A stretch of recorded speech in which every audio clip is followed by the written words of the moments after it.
qëllimi i kësaj nuk është vetëm të shkurtojmë procedurat kohore të zhdoganimit, por qëllimi është ulim edhe koston, nga cilat do të profitojnë bizniset në mënyrë të drejtë për drejtë, do të profitojnë edhe qytetarët, sepse do të realizojnë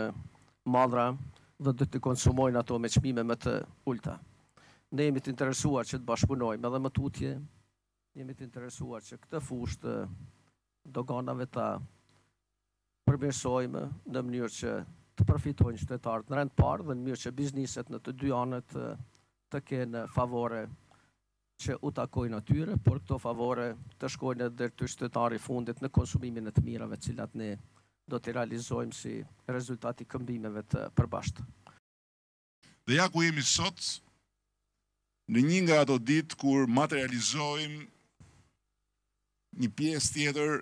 të gjithë atij mozaiku që kemi përcaktuar në mbledhjen mes dyja qeverive në Prizren. Në ditën kur tranziti i mallrave mes Shqipërisë dhe Kosovës nuk është më tranzit ndërkombëtar, siç konsideroi deri dje, por është bashkim i zyrës doganore dhe faktikisht një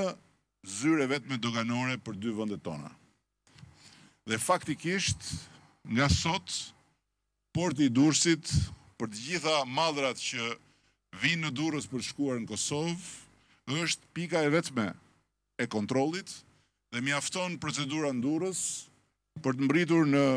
Prishtinë, në Prizren, në Gjakov dhe kudo tjetër,